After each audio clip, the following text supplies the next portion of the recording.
Christophe Guibert, bonjour. Bonjour. Vous êtes sociologue, maître de conférences HDR à l'Université d'Angers au sein de l'Estoie, faculté de tourisme, culture et hospitalité et chercheur au laboratoire ESO. Vous êtes intervenu sur ce rendez-vous des rencontres Tourisme Bretagne, sur un rendez-vous consacré au tourisme, vecteur ou non, de démocratisation des pratiques sportives et culturelles. Pour vous, c'est clair, c'est un leurre, cette affaire-là. En effet, c'est un leurre. Alors, peut-être que dans un premier temps, il faut s'attacher à déconstruire le mot démocratisation, qui est un mot compliqué et qui est un terme un peu galvaudé dans le sens où, derrière ce terme de démocratisation, on peut spontanément penser que tout est accessible pour tout le monde. Et concernant le tourisme, bien évidemment, c'est pas le cas.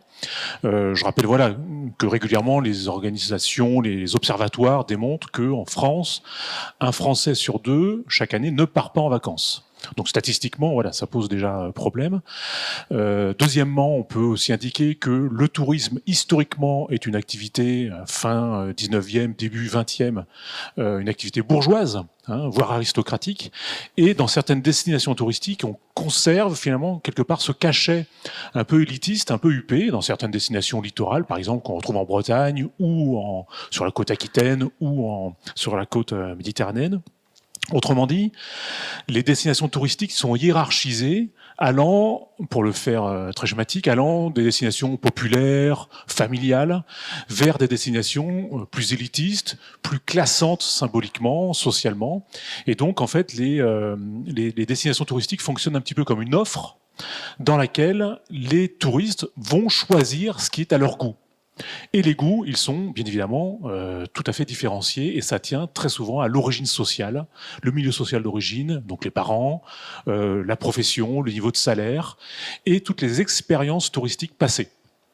Comment le monde du sport peut inspirer le monde de la culture et inversement ? Alors, je pense que là, ça fonctionne encore une fois selon des mécanismes un peu similaires. Que ce soit pour les pratiques culturelles ou les pratiques sportives, toutes les enquêtes montrent, statistiques des collègues sociologues, mais aussi des ministères de la Culture, par exemple, pour les pratiques culturelles, tout montre encore une fois, tout est démontré.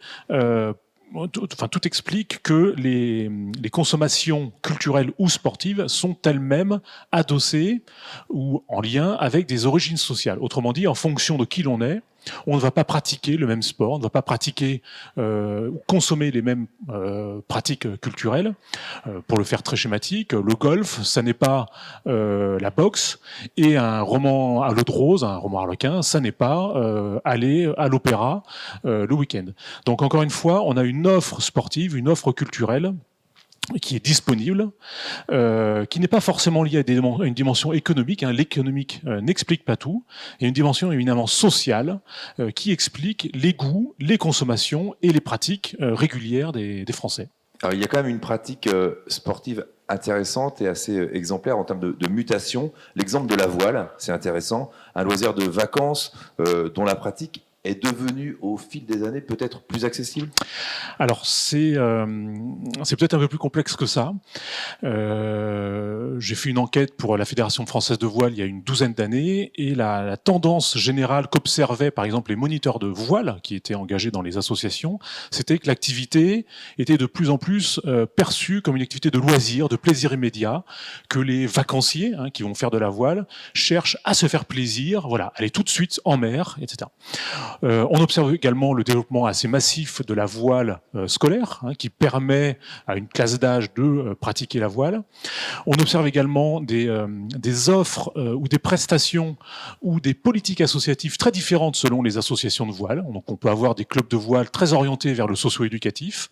À l'inverse, on peut avoir des clubs de voile plutôt conservateurs, où on va valoriser plutôt une forme d'entre-soi avec des propriétaires de bateaux, par exemple.